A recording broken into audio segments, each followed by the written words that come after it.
Soundstripe.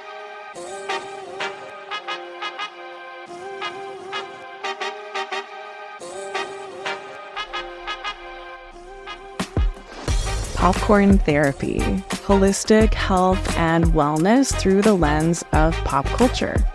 This is a show where we take a dip, sometimes shallow, sometimes deep, into the archetypes, symbols, mythologies, systems, and implications of whatever movie or TV show I am watching this week. I'm Julie Peters. I'm a counseling therapist, a tarot reader, a writer, and a witch. I love to think deeply about pop culture and find out what our stories can tell us about who we are as individuals and as a culture, spiritually, psychologically, physically, and in all kinds of other ways. If you like that too, you are in the right place. Welcome to Popcorn Therapy. Soundstripe.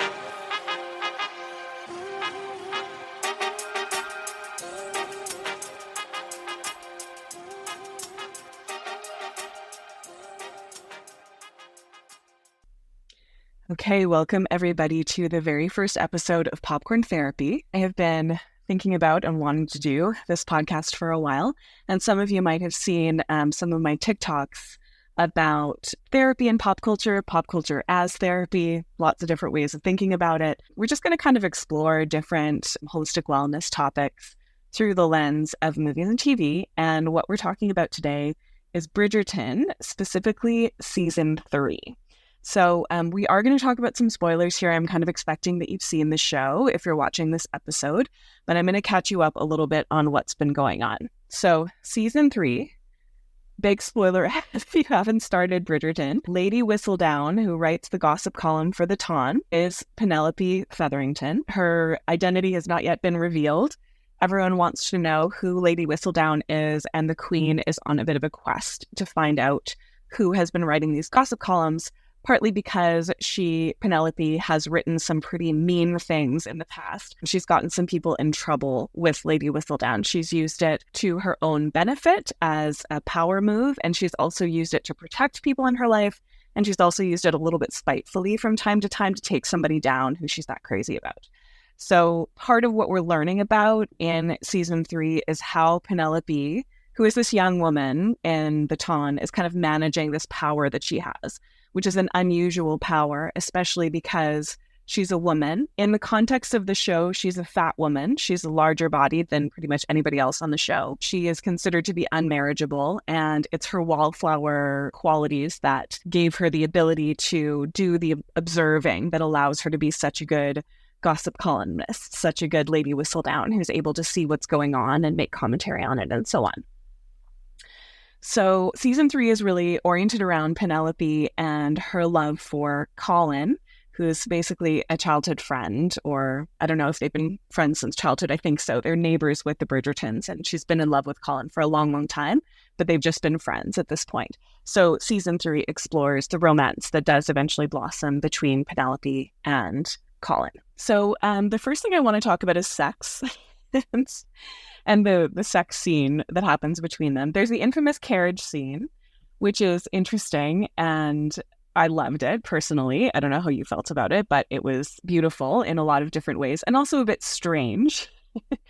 The two of them are in a carriage on the way home. They finally discover that they have feelings for each other, and things get pretty hot and heavy in a carriage, in a context where that definitely would have been a scandal if anybody had known that that was going on, because they weren't engaged or married at that point. As far as anyone knew, they were just friends. But what I really want to focus on is the scene where they have penetrative sex for the first time. So they're in the home that Colin is preparing for them to live in after they get married. They are engaged at this point. Penelope is having sex for the first time with anyone. And in the context of the show, at least the story goes that Colin has been philandering about town. He's been off traveling, having sex with as many women as he possibly can get his hands on, is the story he tells. We're not actually totally sure how true that is. I think that comes into question at a certain point. Anyway, the two of them are having sex. Colin has had sex before, at least once, we'll say. Penelope never has. And it's a beautiful scene. I really like it in terms of the consensual aspects of it. Bridgerton is kind of known as a show that is, for the female gaze, if that's a thing that exists. It's oriented around female pleasure. And, I think that basically anytime you have a show that shows a man going down on a woman, you're like, oh, this is for women. This is a women's show. It's all about women and it's an erotic show and all these things because, that's just not what sex looks like a lot of the time in other shows and movies. So anyway, here are Penelope and Colin having sex for the first time. And it's quite sweetly awkward. There's a moment where she asks, what should I do? And Colin kind of says, whatever you want, do what feels comfortable for you. And she kind of goes, straight for his downstairs. And he's like, slow down, you could touch me in other places. I love that there's this open communication between the two of them. I think that speaks to their friendship. And I think it's also something really sweet about, being able to ask questions, being able to communicate, being able to say, yes, I like this. Yes, I want that. No, I don't like that. Let's slow down. Those are the kind of communications that should be a given in any kind of sexual situation. It certainly feels consensual in the sense that they both definitely want to be there. It's clear that they both want to be there, and it's slow enough that there's lots of room for communication. I think there's a moment when Colin says something like, if you want me to stop at any point, I will stop. Like, that's completely okay. He makes it really safe for her. And, that's something that we know that women, people who have been, socialized as women, I guess is the way I would put it, people in women's bodies, it tends to be really important to feel that safety because a lot of the time as a woman in the world, someone who appears to be a woman or someone who has a relationship with a woman's body within themselves, whether trans or non-binary or whatever it is, when you are sexually intimate with a man, there is a little bit of a power dynamic and there can be an underlying layer of fear. This may or may not be true in the Penelope Colin situation. Probably it is because men had even more power over women then, or in this fantasy world. It's not really a real time and place, but than now in modern times. I think in modern times, people are very, very aware of the kinds of scary things that can happen to women by men. Many women, people in women's bodies, all of that have experienced intimidation, non-consensual touch, violation. Anywhere along that spectrum, people have experienced scary things in a sexual context. And so when people who have that experience are close with someone who's male, who sort of represents that region of fear for that person, having them say something like, let me know how this is going for you. If you want to stop at any time, that's fine. Like really caring about whether or not the woman wants to be there. That opens the space for safety, which opens the space for sexual response, sexual excitement, sexual arousal, all of these things that we do want, but we need safety for. That's true for men and people in men's bodies too. Absolutely, 100%. Everybody needs that kind of safety and consent. And also the dynamic is different because of the power dynamics in the history of our culture and our individual histories as well. So to go back to that concept of consent between the two of them, there's a lot of explicit consent happening in that moment. And there are a couple of things that I think complicate that consent. So my definition of consent, which is aspirational, is that everyone involved should be fully present and aware of their own bodies and fully present and aware of the other person's body. Or bodies, if there's multiples. There is a real paying attention that's happening around, I feel safe, I don't feel safe, this feels good, that doesn't feel good, I like that, I don't like that. And also the kind of paying attention that should be happening to with the other person is listening for things like, okay, is this other person breathing? What's happening with their breathing? Are they tensing up? Are they pushing me away? Are they drawing me closer? So in addition to those verbal cues where someone might say, yes, no, I like that, I don't like that, can you try this? There's also listening on those nonverbal levels. And I think that's really important because for a lot of women, people in women's bodies, people socialized as women, however you want to define it, there are so many reasons why it might not feel safe or possible to say no in the moment. When we have a fear response, for some of us, that means freeze or fawn, okay? So it means we might not be able to speak, like our voices might shut down in that context. Our bodies literally don't allow us to speak. Sometimes we have been so conditioned to say yes to men or to say yes when we feel afraid or to people please or whatever it is that we say yes even when there's a no inside of our bodies. And we have to be aware of that ourselves too, right? We might feel as if we want to say yes, but we're not paying attention to that tension in our bodies that's actually feeling quite afraid and not wanting that. So for me, consent is quite subtle, and it requires a lot of presence that I think, again, is aspirational in a culture where we are so consistently encouraged to shut down our feelings, numb our feelings, avoid ourselves, be in denial, let alone pay attention to somebody else's cues and feelings. I think this takes some practice, and it takes some unlearning because of what we've learned from our culture and what we may have been through in terms of trauma and survival and things like that.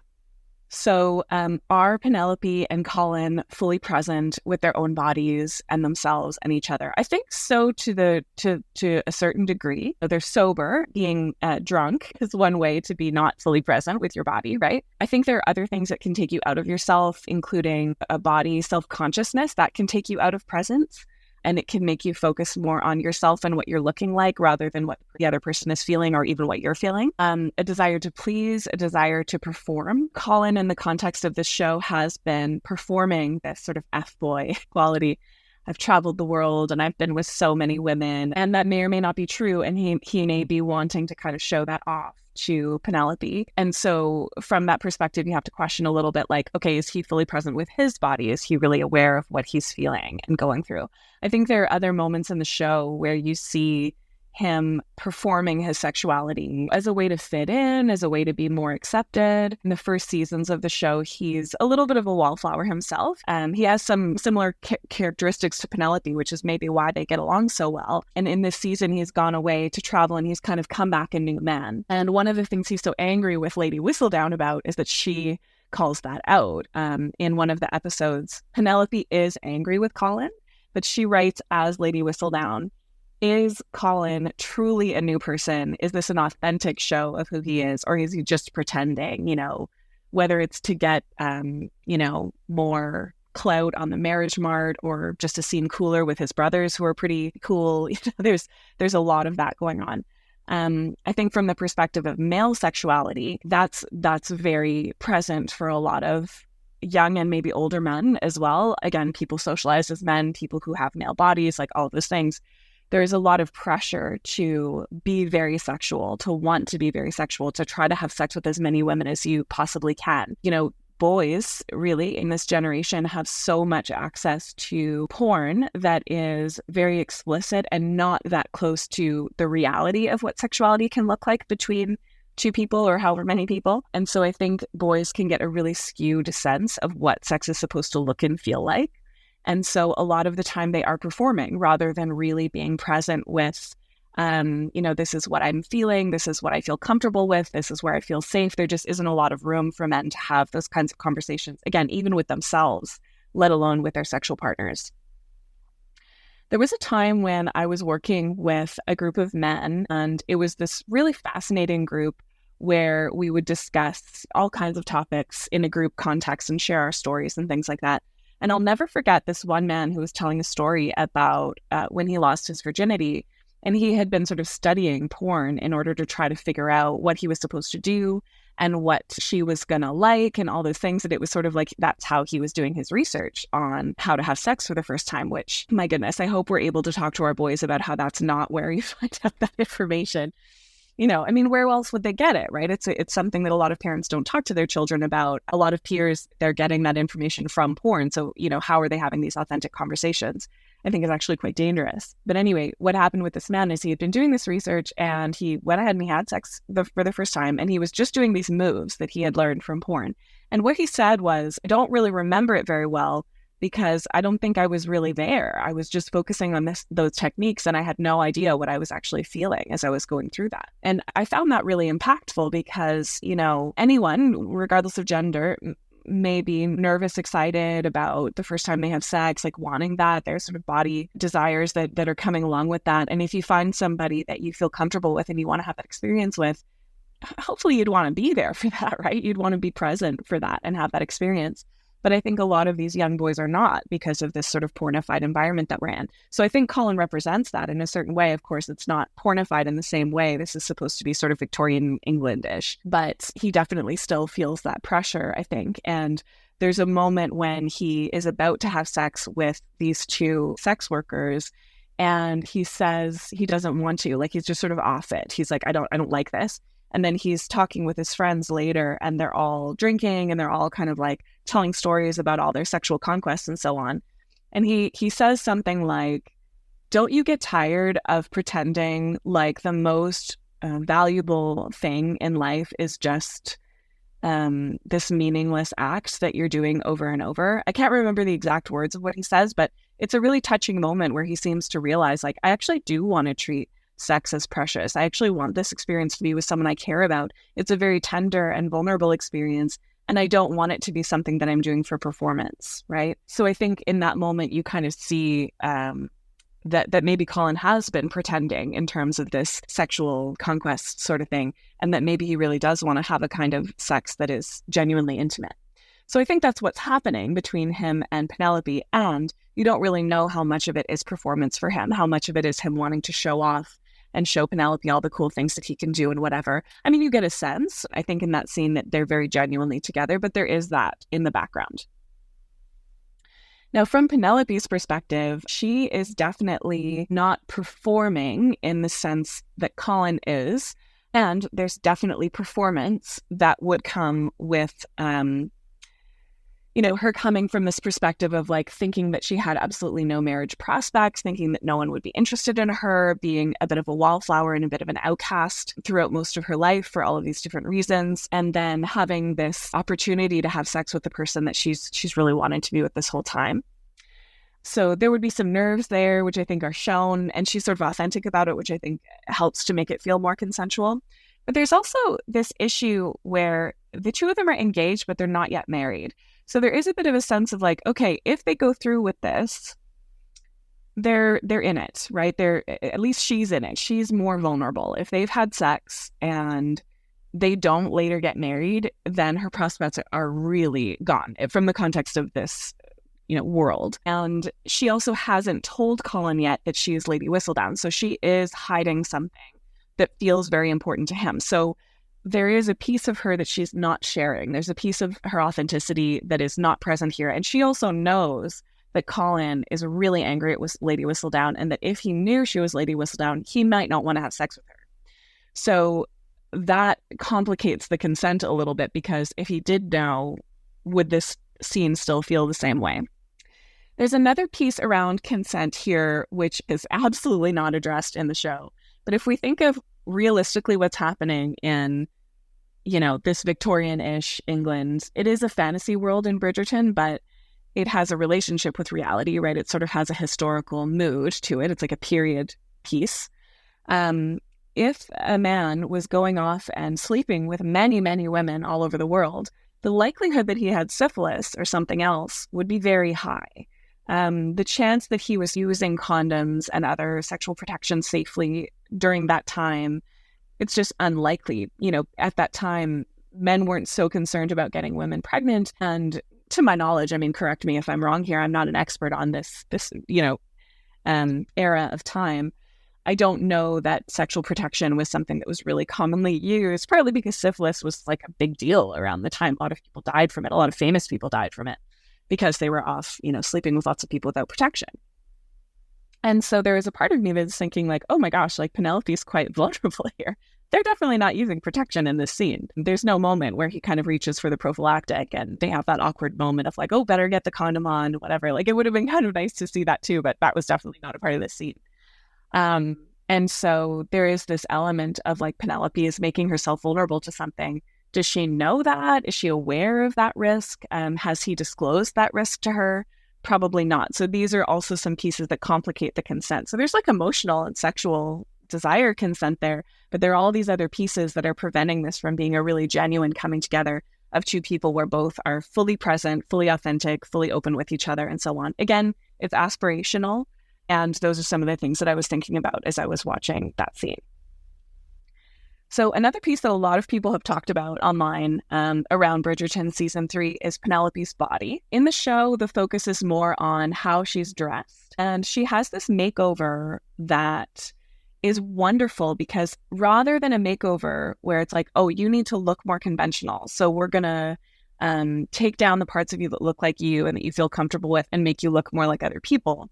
This makeover is one that is very driven by Penelope herself. She wants to choose her colors. She wants to have a silhouette that works better for her body. And she essentially becomes more of herself through that makeover rather than less of herself. So I love that. It was obviously a very conscious choice in the show that nobody comments on her weight or her size, even though it's obvious because she, like everyone else, is pretty uniformly sized, even the extras. And then there's just Penelope, who's a bit bigger. In the books, her weight is commented on a lot.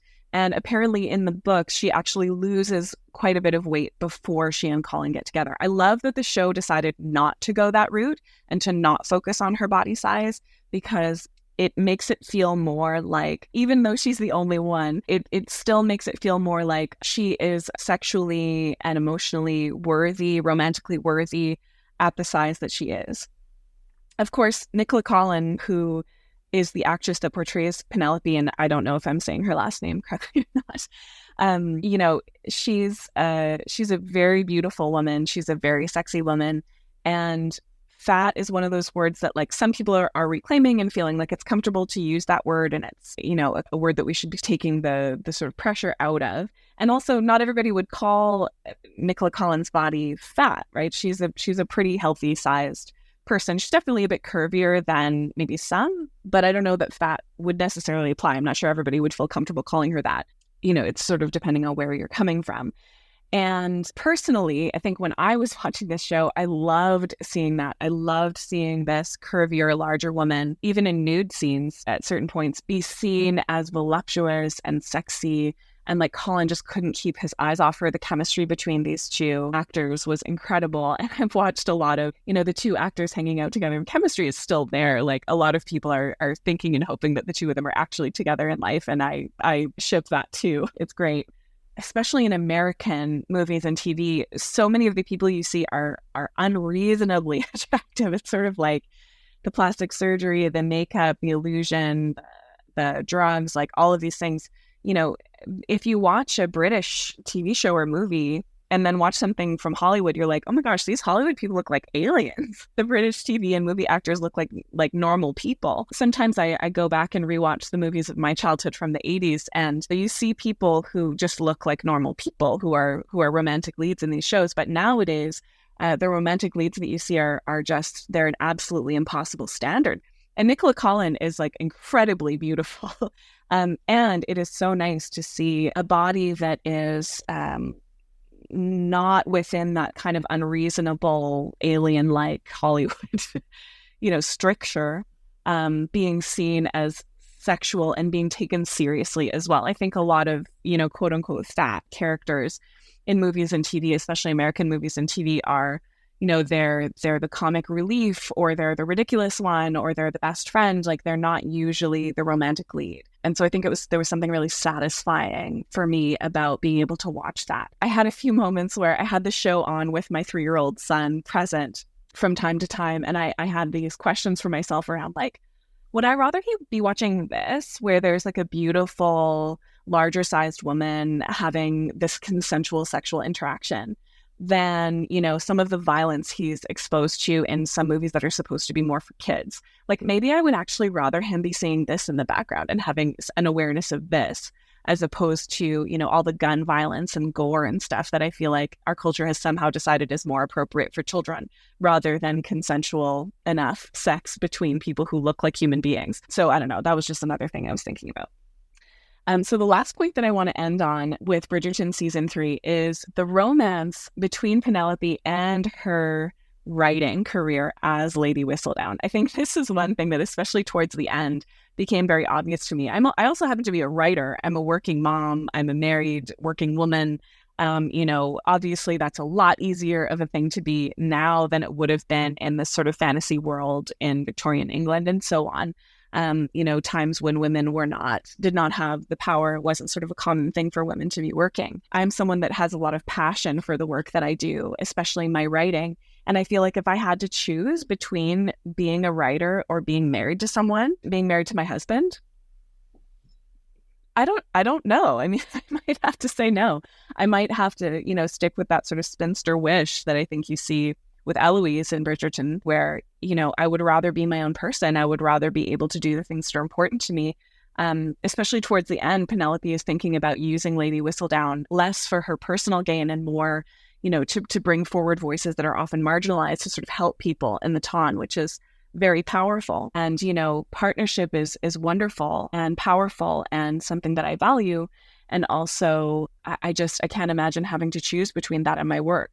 And so I think towards the end, that's really what you're seeing in Penelope, is she kind of has this choice for a little while where it's either Colin or Lady Whistledown. And I think she chooses Lady Whistledown at a certain point. I think there's a moment where she's like, I can't give this up. It's who I am and it's what I got to do. And ultimately she and Colin are able to get together because they find a way for that to exist within their relationship, and for Colin to respect that and for them to work together on it, because he's actually kind of a writer too. And he really likes that and respects her writing. And it's a really beautiful sort of fantasy ending to that. Bridgerton in general, it has some interesting fantasy aspects to it. It's, especially in season 1, feels like a very racial fantasy where, people can have power of all sorts of different races. That's complicated more so as the show goes on a little bit, but it's definitely a fantasy world. And I think there is, that again, aspirational ending where she can be Lady Whistledown and Penelope Bridgerton, right? She can marry Colin and still be who she really is. And so, I liked that ending for her. I think I liked that romance between her and her work. I think that was a really important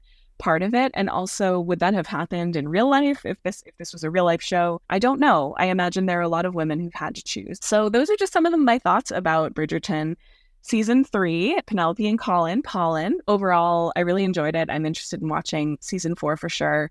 And I would love to hear what you think about it. You can follow me at Popcorn Therapy on TikTok or Julie Peters Wellness on Instagram. Follow the podcast, subscribe, tell me what you think. I would love to know your comments, and I'll be back next time.